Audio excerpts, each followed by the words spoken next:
Whether it's ghosts, UFOs, or monsters, these creepy real-life stories represent the scariest tales from the annals of human history. Horror films may certainly make us feel uneasy, but the real-life horrors from history are the ones that stick in our minds. The real-life scary stories are the ones that give a lasting scare that fictitious ones cannot, whether they are about genuine crime, the paranormal, or just plain weird. The easiest way to explain it, in Mark Twain's words, is that truth is stranger than fiction, but it's because fiction is obliged to stick to possibilities, truth isn't.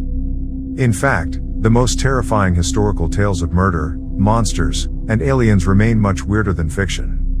No writer or director could have imagined the surprising horrors in the same way that they take strange twists and deliver them.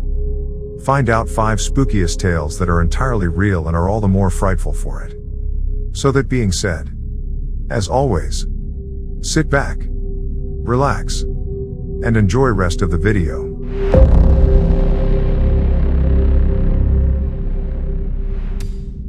Number 1. The Mystery of the Enfield Monster. One night in 1973, the 2 young McDaniel children of Enfield, Illinois claimed to see a weird creature lurking in their yard and trying to get in the house. But Father Henry McDaniel chalked their creepy story up to the active imagination of childhood.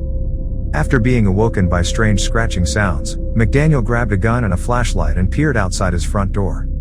There, between 2 rose bushes, he saw a creature that was almost like a human body, just as his kids had described. The police found scratches on the door screen as well as footprints in the dirt near McDaniel's home that looked dog-like with 6 toe pads. Yet no clues pointed to an unusual creature. McDaniel's sighting made the reading eagle, but it was clear most people didn't believe it was true.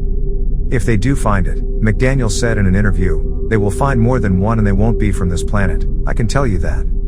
After McDaniel's public testimony about the Enfield monster, other eyewitness claims began to surface. Monster hunters swarmed the town and at least 5 men were arrested after firing shots in the area and claiming to have photographed the creature. Number 2. Creepy stories of people literally being saved by the bell. Catalepsy is a medical condition in which a patient endures an uncontrolled state of muscle rigidity and unresponsiveness. Although the disease is widely understood now, in the past it caused sufferers to be mistakenly buried alive. The frequency of catalepsy patients being mistaken for dead people led to a string of quick-fix solutions by doctors and gravekeepers. Though many of these ideas created new horrors of their own, people thought to be dead had their fingers hacked off or endured smoke being literally blown up their butt. The assumption was that if the person didn't wake up then that meant they were unequivocally dead. There was only one problem with such test.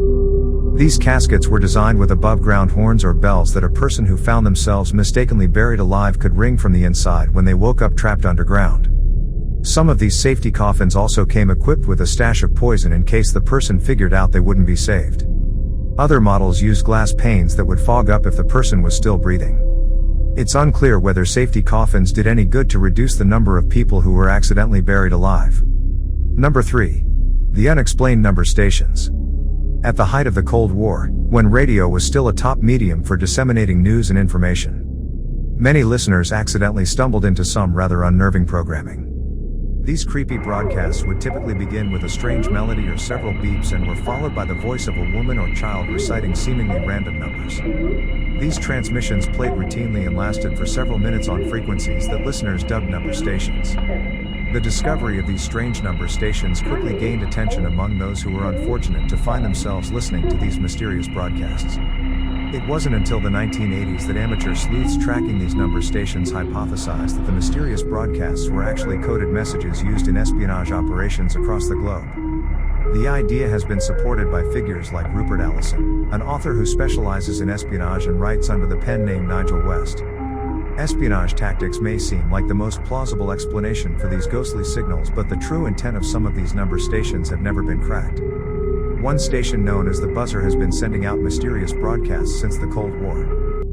Number 4. The terror of Operation Wandering Soul. If there's anything more effective than physical weapons to defeat enemy soldiers in a war, it's psychological terror. That's just what United States troops employed during their invasion in the Vietnam War. In Vietnamese culture, giving a proper burial to a loved one in their birthplace ensures their contentment in the afterlife. If not, it is believed the deceased soul will wander aimlessly as it tries to find its way home. United States forces in the Vietnam War were aware of this belief and took advantage of it to cause terror. Knowing that the Vietnamese people were worried many of their soldiers would die far from home and unable to be properly buried, United States forces employed a freaky psychological scare tactic known as Operation Wandering Soul. The 6th Psychological Operations Battalion of the United States Army broadcasted disturbing moans of disembodied voices throughout the Vietnam jungle where the battles took place. These fake tapes were played on a series of loudspeakers or dispatched from overhead planes. For many Vietnamese soldiers, hearing the cries of supposedly lost souls piercing through the dark was nothing short of terrifying. The tapes were convincing enough to send hundreds of men fleeing from the mountains. Of course, not all Vietnamese soldiers fell for this spooky psychological operation. But even in the midst of a war, it still struck a chord. Number 5. The Beast of Gévaudan. In 18th century Gévaudan, an idyllic country territory in France. A horrific series of slayings and scary stories about a killer had residents up in arms. But the perpetrator was believed to be, not a man, but a beastly monster that resembled a wolf. The first victim was Jean Boulet, a 14-year-old shepherdess who was mysteriously found dead in 1764 with her throat ripped out. Then, another teen victim was discovered a month later. The second victim allegedly described their killer as a horrible beast before taking their last breath. Hundreds more were mauled with their throats or chests ripped out. Creepy stories from those who claimed to have survived or witnessed the attacks described an enormous wolf-like animal with black fur, a large chest, and a mouth full of sharp teeth. These witness accounts peppered the newspapers, which quickly dubbed the murderous creature as the Beast of Gévaudan. Locals organized hunting parties in the wake of the brutal killings. Jean-Baptiste Demel, an infantry leader of the local militia, organized 30,000 volunteers to hunt down and kill the beast with the promise of a year's salary as the reward. Still, the hunting campaigns were unsuccessful and the body count continued to grow. According to the scary stories that spread across the countryside, a farmer named Jean Chassel, who lost many loved ones to the Beast of Gévaudan, decided to take matters into his own hands. He allegedly wandered into the mountains armed with nothing but a pistol and some silver bullets. After taking a rest to read the Bible in the hopes of luring in the creature, the alleged beast appeared in front of him. But was there really a supernatural wolf terrorizing France? Historians have yet to agree on what exactly happened at Gévaudan. Some say it was simply mass hysteria and the murderous pack of wolves or lions that likely caused the killings were exaggerated into a monster. Nevertheless, one thing remains clear: an estimated 300 people were brutally killed during that tragic period. Thank you for watching. Hope you liked the video. What other real-life mysteries would you like us to explore? Let us know in the comments.